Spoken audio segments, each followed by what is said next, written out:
Assalamualaikum warahmatullahi wabarakatuh. Pemirsa, kembali bersama saya Ica Asifa, penyuluh agama Islam fungsional Jawa Timur.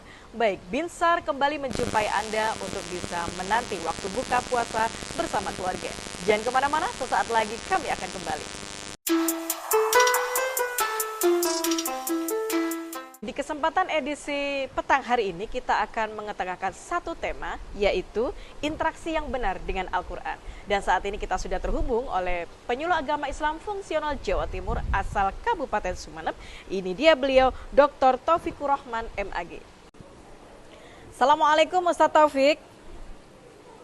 Waalaikumsalam warahmatullahi wabarakatuh. Baik, apa kabar hari ini Ustaz? Alhamdulillah, dalam keadaan sehat walafiat. Baik. Puasa membuat kita sehat. Alhamdulillah. Baik Ustaz, berkenaan dengan tema di kesempatan sore hari ini, ada satu yang akan Ica tanyakan pada Ustaz. Kira-kira mengapa bulan Ramadan menjadi salah satu momen penting untuk kita melaksanakan ibadah puasa? Dan apakah ini ada hubungannya dengan peristiwa turunnya Al-Quran ketika di bulan Ramadan Ustaz? Monggo bisa dijelaskan.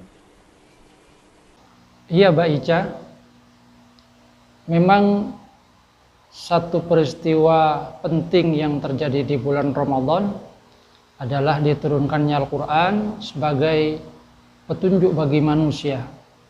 Hal ini sebagaimana firman Allah Subhanahu wa taala, A'udzubillahi minasyaitonirrajim, Syahrul Ramadan alladzi unzila fihil Qur'an hudal linnasi wa bayyinatin minal huda wal furqan.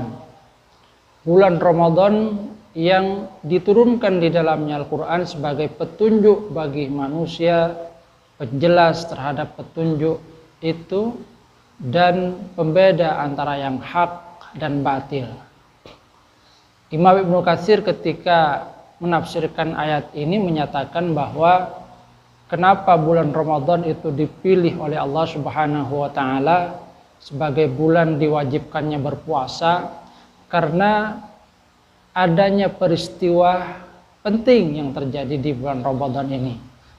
Yang isyaratnya juga adalah bahwa di dalam bulan Ramadan sesungguhnya hal yang harus juga dilakukan oleh seorang muslim di samping berpuasa tentunya adalah membaca Al-Quran dengan sebanyak-banyaknya agar bisa mendapatkan petunjuk yang diberikan oleh Allah Subhanahu wa taala di dalam Al-Qur'an ini.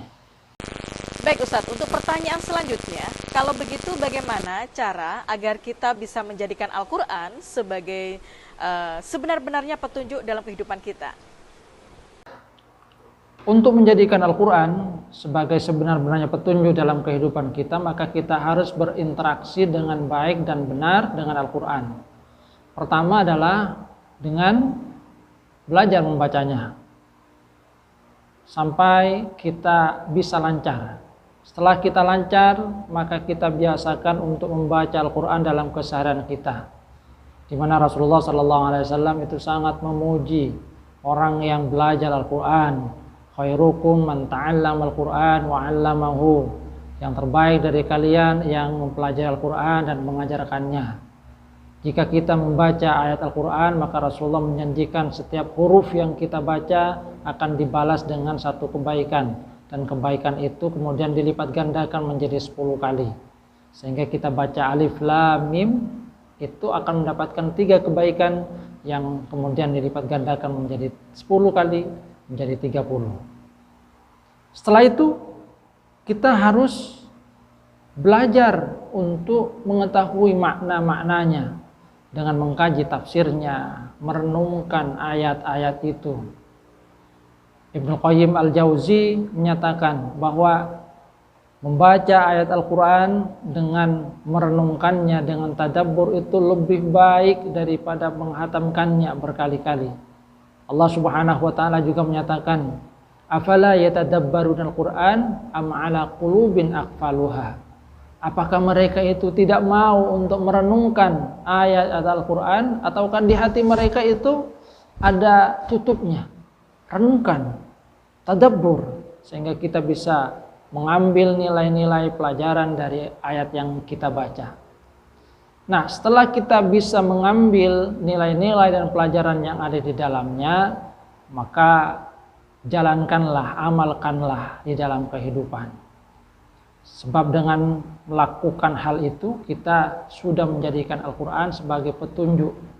Manakala Al-Quran menyatakan kita boleh melakukannya, maka kita lakukan. Al-Quran menyatakan tidak boleh, kita tahan diri kita. Sehingga kemudian hidup kita itu sesuai dengan nilai-nilai yang diajarkan oleh Allah Subhanahu wa taala melalui Al-Qur'an. Saya kira itu, Mbak Ica. Pertanyaan terakhir, Ustadz Taufik, seberapa banyak kita harus membaca Al-Qur'an? Berapa banyak kita harus membaca Al-Qur'an? Sebanyak-banyaknya. Sebagaimana yang diungkapkan oleh seorang ulama salaf, biqadri ma turidu minas sa'adah. Sebanyak keinginan kamu untuk mendapatkan kebahagiaan, maka sebanyak itulah hendaklah kamu membaca Al-Quran. Kalau ingin bahagianya sedikit, ya silahkan baca Al-Quran sedikit. Tapi kalau ingin bahagianya bertambah dan terus bertambah, maka tambahlah bacaan ayat-ayat Al-Quran. Karena setiap kita membaca Al-Quran, maka pada saat itulah Allah Subhanahu wa taala akan memberikan karunia kebahagiaan kepada kita. Semakin banyak, maka akan semakin banyak pula kebahagiaan yang akan diberikan oleh Allah Subhanahu wa taala kepada kita.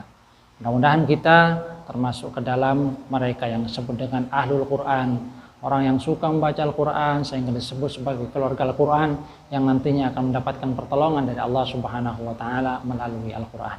Assalamualaikum warahmatullahi wabarakatuh. Demikianlah Binsar di kesempatan edisi hari ini. Jangan lupa tetap jaga protokol kesehatan dan selamat menjalankan ibadah puasa 1442 Hijriah. Assalamualaikum warahmatullahi wabarakatuh.